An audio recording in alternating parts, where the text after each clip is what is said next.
My wife gave me a night with another woman, and watched us, and how we got to this. Let me start from the beginning.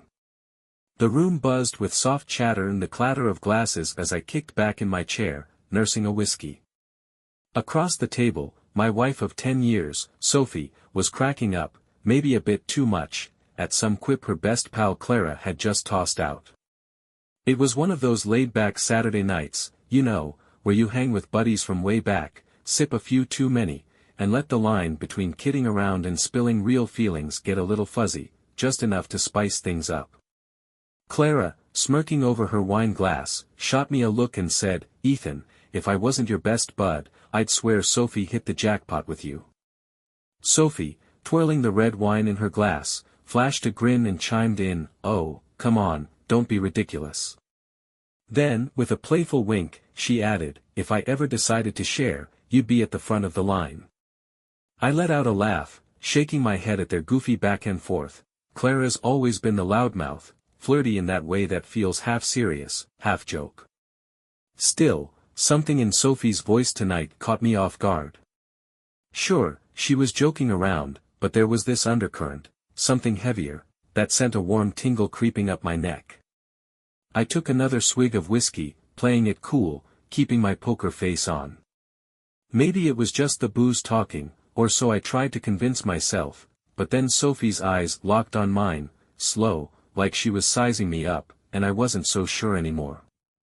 Later, sprawled out in bed with the bedside lamp throwing soft shadows across the room, I couldn't stop replaying that little exchange in my head.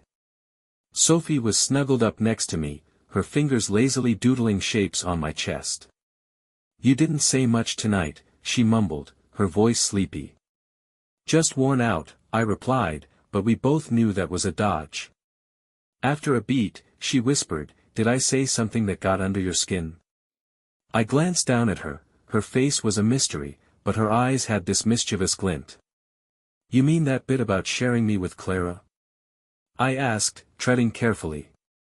She propped herself up on an elbow, giving me this slow, sly smile, and said, You caught that, huh?" I chuckled, short and sharp. "Kinda hard to miss," I shot back. Tilting her head, she studied me like I was a puzzle and asked, "What if I wasn't totally kidding?" I blinked, thrown for a loop. "Say that again." Sophie paused, running her fingers through her hair like she was picking her words with care. "Clara's been having a tough go of it lately," she started. "That divorce knocked her down harder than she admits. She keeps saying she feels invisible, like no guy's given her a real look in forever." My heart started thumping as I watched her bite her lip, and then she hit me with, "Maybe you could give her a boost." The air between us got heavy, electric, and I propped myself up, trying to read her face. "A boost how, exactly?" She brushed her hand across my cheek, her voice dropping low and close, by showing her what it's like to feel desired again. This slow burn started churning in my gut. "You're saying?" She nodded, dead serious. I let out a sharp breath, raking a hand through my hair. Of all the curveballs I'd braced for tonight, this wasn't even on the list. But Sophie? She didn't look rattled, she looked thrilled. "You'd be fine with that?" I asked, scanning her face for any hint of doubt. Her fingers trailed over my arm, raising goosebumps, and she whispered, "Only if I get to see it happen." My mouth went dry. This was wild, risky, and suddenly, sleep was off the table. I should have been out cold, but there I was, flat on my back, staring at the ceiling while Sophie's words spun circles in my brain, "Only if I get to watch." She'd rolled over, the lamp's faint glow tracing the curve of her back, her breathing steady, but I knew she wasn't asleep. "Sophie," I murmured. She shifted a little, not turning around. I hesitated, then pushed, "You meant that for real?" That got her. She flipped over, resting her chin on my chest, her eyes glinting with something I couldn't pin down. "Would it be awful if I did?" I blew out a breath, dragging a hand through my hair again. "Well, that depends, I guess." She propped up on an elbow, looking thoughtful. "Depends on what?" On why you be into this, I admitted, why you'd want me with somebody else while you're watching. Sophie went quiet, her fingers absent-mindedly circling my chest. I've kicked the idea around before, she finally said. Not just with Clara, though she's game for anything, but just, you know, in general. Thinking about seeing you like that, knowing I'm the one letting it happen, it fires me up, Ethan. I swallowed hard. So this isn't only about giving Clara a hand? She smirked. Nah, it's about us too. That hit me like a ton of bricks. My wife, the woman I'd been building a life with for almost 10 years, was laying out something I'd never seen coming. Temptation started gnawing at me, steady and strong. Clara's dark brown eyes, her easy laugh, that quiet confidence she carried, it was hard to deny the pull. But the real kicker. Sophie's face, lit up with excitement, hunger, and a touch of something like control. You're really into this, I said, more to myself than her.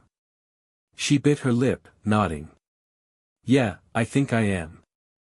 I've never gone there before, but, she trailed off, giving me a look that sent a shiver racing down my spine.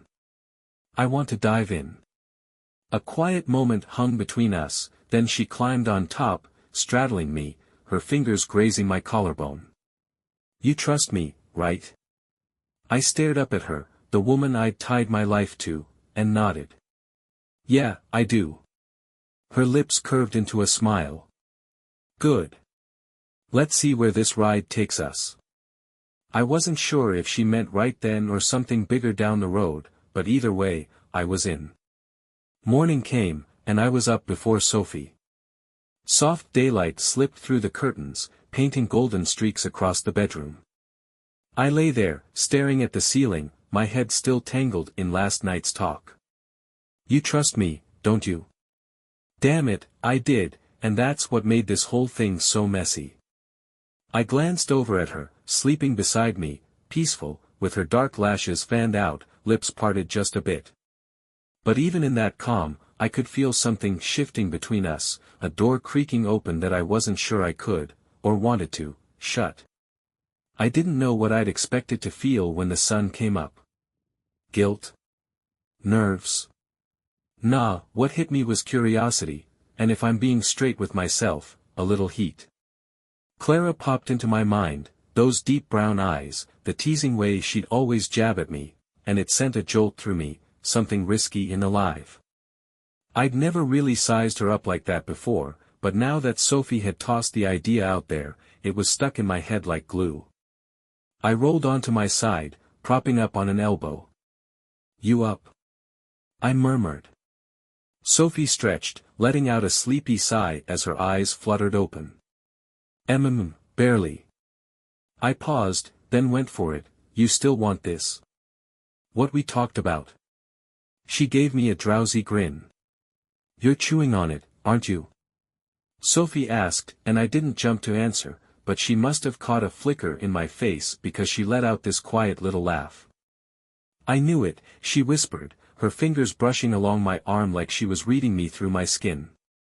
Doesn't mean it all makes sense to me, I confessed, my voice coming out gruffer than I meant it to. Sophie eased herself up, the sheet sliding down to bunch around her hips. You don't have to figure it all out right this second, she said, not yet, at least. Then she locked eyes with me, steady as a rock, and added, but I need you to keep it real with me, Ethan, tell me straight. About what? I shot back, feeling my pulse kick up a notch. Does the thought of getting close to Clara light a spark in you? She asked, not blinking once. My heart gave a hard thud. I could have dodged it, played it off like it was nothing, but after last night's bombshell, faking it didn't feel like it was on the table anymore. Yeah, I admitted, the word scraping out rougher than I planned. Sophie let out a breath, and for a split second, I wondered if she'd regret tossing this idea into the mix. But then she threw me a curveball, her lips curved into this slow, sly grin that sent a chill racing down my back. I was kinda hoping you'd say that, she said, and my throat turned to sandpaper. What's cooking in that head of yours, Em? I managed to ask. She stretched out slow and easy, then swung her legs off the bed. I shot Clara a text this morning, she said, casual as you please. I bolted upright so fast the room tilted. You did what? Sophie peeked back at me over her shoulder, smirking like she'd just won a bet. Take it easy, she said, I just asked her over for brunch. I squinted at her, suspicious. Just brunch, huh? She laughed, tugging on one of my ratty old tees, it barely covered the tops of her thighs, and said, for now, yeah. I dragged a hand down my face, trying to wrestle down the adrenaline pumping through me. And what's supposed to go down at this brunch? I asked. She strolled over to my side of the bed, leaning in close till her breath was warm against my lips, and whispered, that's up to you. Then she spun around and sashayed out, leaving me sitting there, thoughts spinning like a tornado, hit with the reality that this was actually going down. Clara was on her way. The kitchen smelled like fresh coffee as I hovered by the counter, staring at the front door like I was bracing for a thunderstorm to roll in. Clara was coming, and here I was, nerves all jangled up. Meanwhile, Sophie. She was cool as a breeze, gliding around the kitchen, setting out plates and humming some tune like this was just another lazy hangout with a friend. Maybe to her it was that simple, I couldn't tell. For me, though. My head was a battlefield. I leaned against the counter, arms folded tight, and said, so we're just gonna act like this is business as usual? Sophie grinned as she poured herself a mug of coffee. Why wouldn't it be? I huffed out a sharp breath. Sophie, come on. She cut me off with this playful little glance and said, seriously, Ethan, chill, we're not dragging Clara straight to the bedroom the second she shows up, it's just brunch. I narrowed my eyes at her again. Just brunch, you say? She took a slow sip, her face giving nothing away, then said, think of it like a trial run. A trial run? I echoed. She set the mug down, meeting my stare with this quiet, steady tone. I want to see how you feel with her around, she explained, to figure out if this is something we're both really into. I swallowed hard, caught between nerves and a weird buzz of excitement, not sure which one was winning. Before I could toss out a reply, the doorbell chimed, and Sophie's lips quirked into that knowing smile. Perfect timing, she said. I sucked in a deep breath, pushing off the counter as Sophie strolled to the door, every muscle in me wound tight. She swung it open, and there was Clara, standing on the porch, looking like she'd walked out of a magazine in this flowy sundress, sunglasses perched on her head. Troublemaker, Clara teased, stepping in and wrapping Sophie in a quick hug. Happy you could come, Sophie said, smooth as silk. Then Clara turned those eyes on me. Hey, Ethan, she said, her gaze sliding over me in a way that felt different, or maybe I was just hyper-tuned to every damn thing now.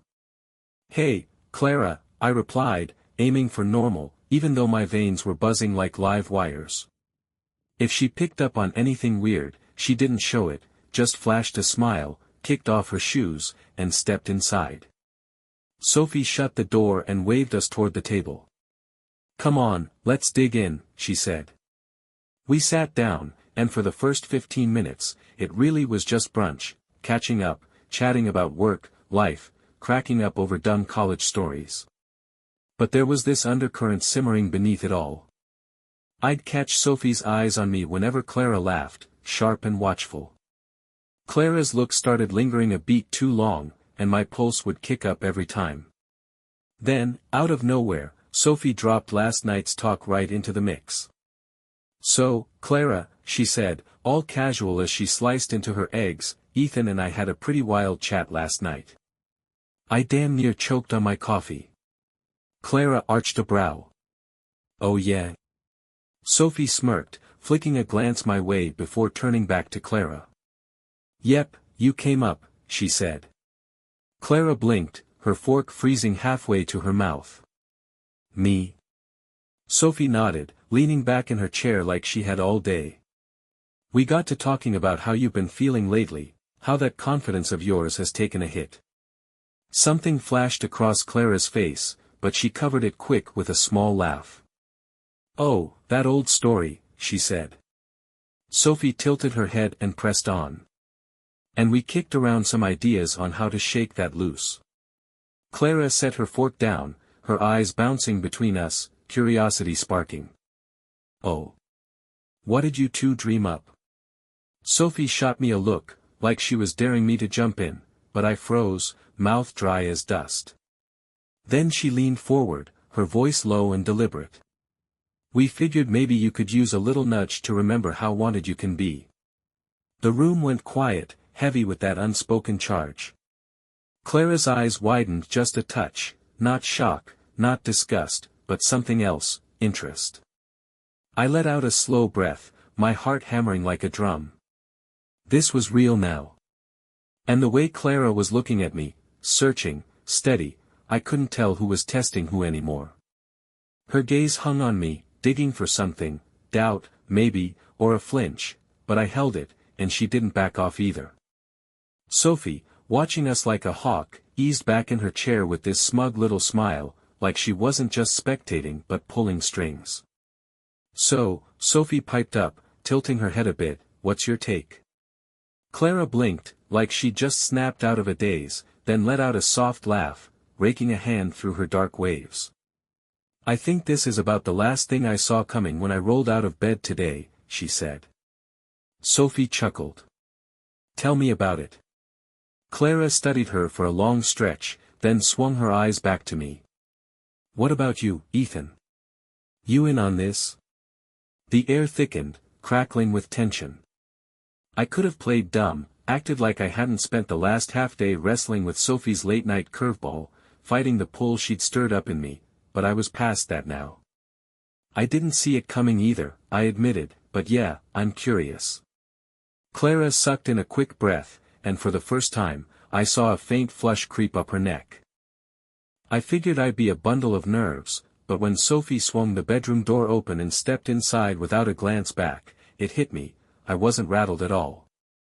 Deep down, I had total faith in her, and right then, that was the only thing that counted.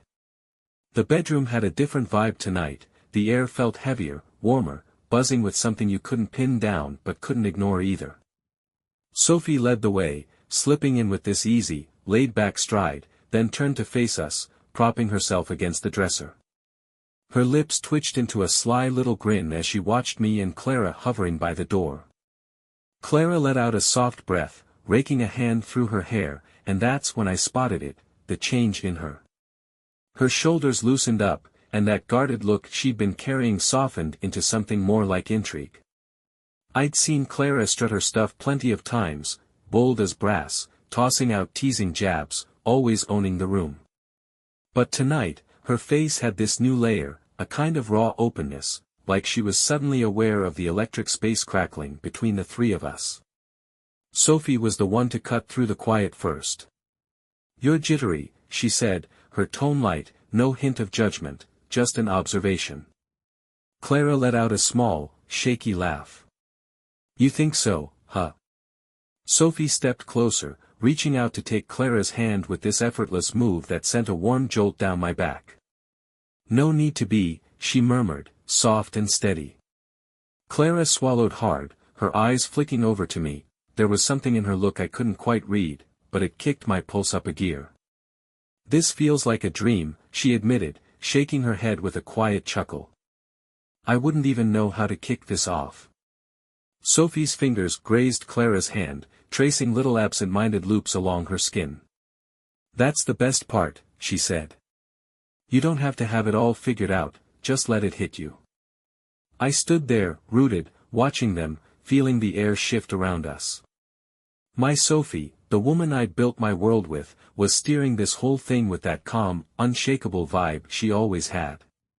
Then her eyes found mine, dark, carrying something deep I couldn't put a name to, and she said, "Ethan," her voice soft but heavy with meaning.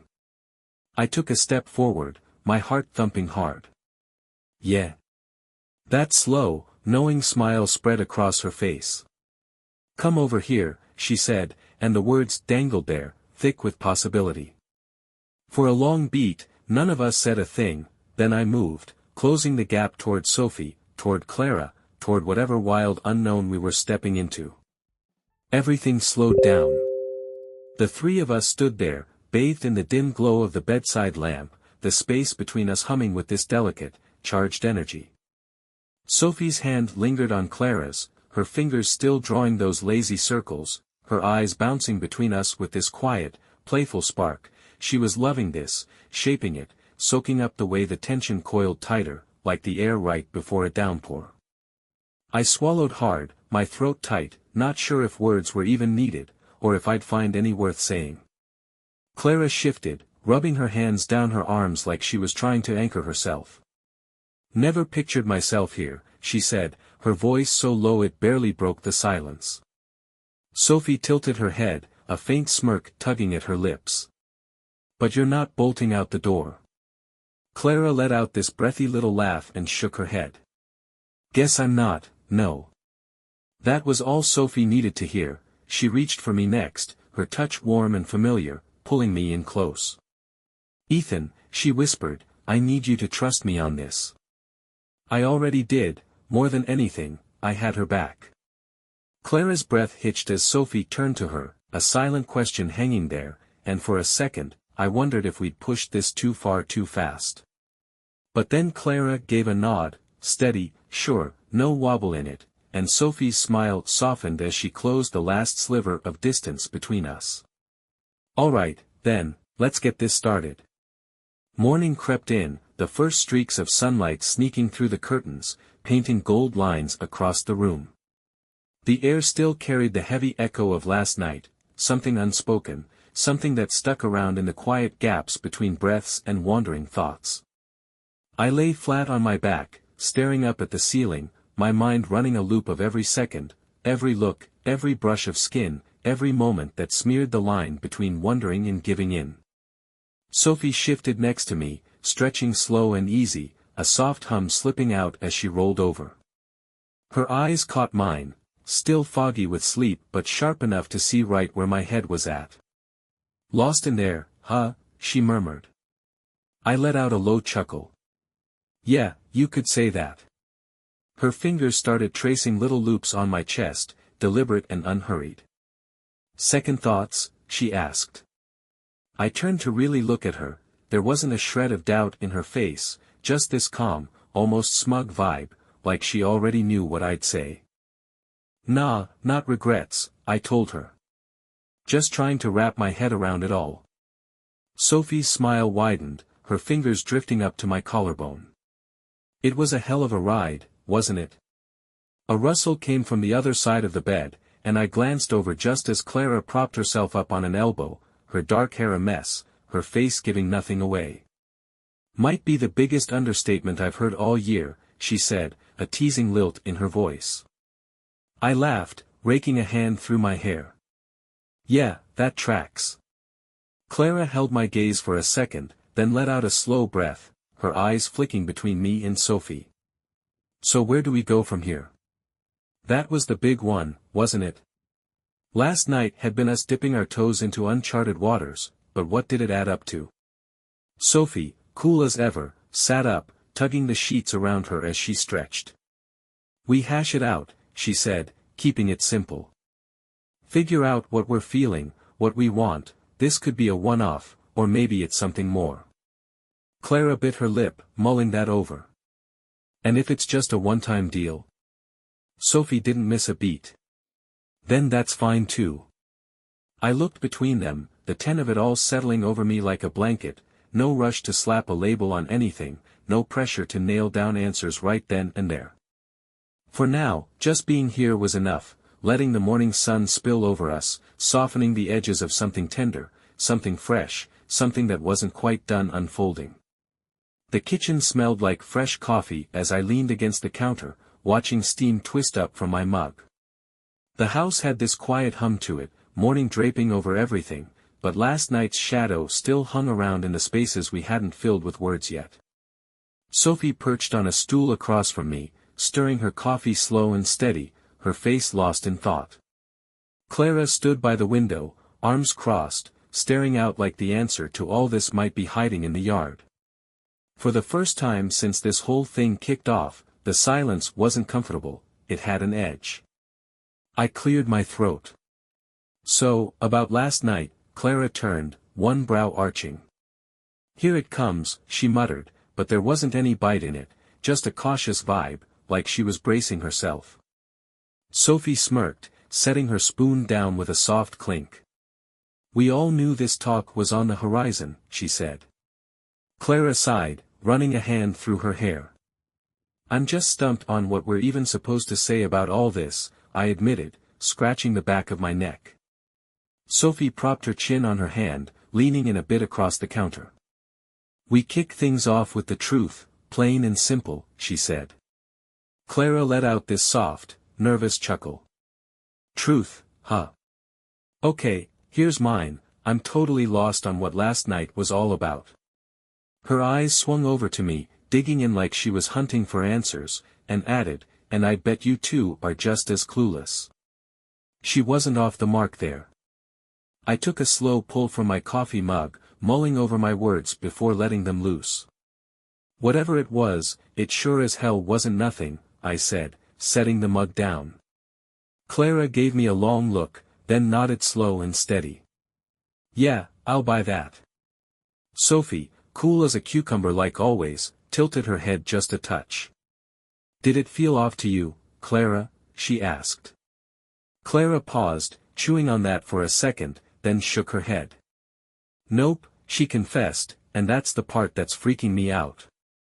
Sophie's lips curved into a gentle smile. Why's it gotta be something to freak out over? Clara snorted, half laughing. Come on, this isn't exactly everyday stuff. Sophie grinned, a little mischief in her eyes. Since when have I ever been your average Jane? That cracked Clara up, loosening the knot in her shoulders just a smidge.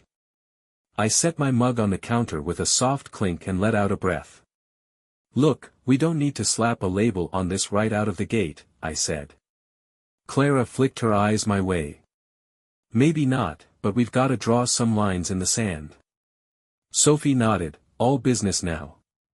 I'm with you on that. A quiet beat hung there, then Clara crossed her arms and said, all right, let's hash it out.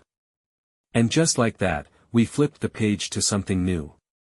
Days rolled by, then a whole week, and the world didn't fall apart. Nothing blew up in our faces, if anything, it all started feeling weirdly normal. Clara didn't vanish on us.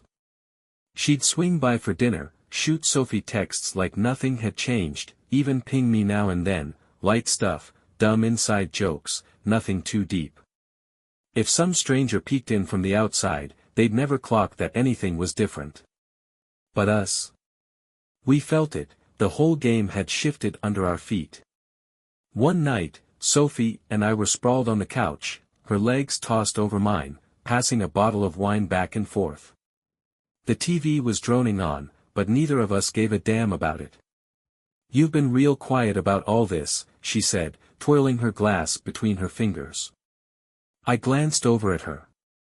Pot calling the kettle black, huh? She smirked. Touché. The silence stretched out for a minute before she set her glass down and scooted closer. Any regrets? She asked, point blank. Didn't even need to think twice. Nope, I said flat out. Her smile spread wide, and she ran a finger along my wrist, light as a feather. Good, me neither. That hit me right where it mattered. Sophie shifted, nestling into my side. Clara's been chewing on it too, you know, she said. I nodded, not a shocker there. She let out a soft breath and added, she's not sure what she's after, but she's damn certain she doesn't want us out of her life. I let that sink in, it tracked. Clara wasn't the type to leap without looking, but her sticking around said more than words ever could. Sophie tipped her head up at me, her voice dropping softer. What about you, what do you want out of this? I brushed my hand through her hair, letting the question settle. I want whatever feels solid, I told her. She smiled, planting a quick kiss on my jaw. Then we'll sort it out together. And maybe that was the real deal all along. No mad dash to pin it down. No shoving it into some box it didn't fit in yet. Just taking it as it came, feeling our way through, seeing where the path twisted next. A new kind of normal had settled in, and something in my gut told me this was just the warm-up.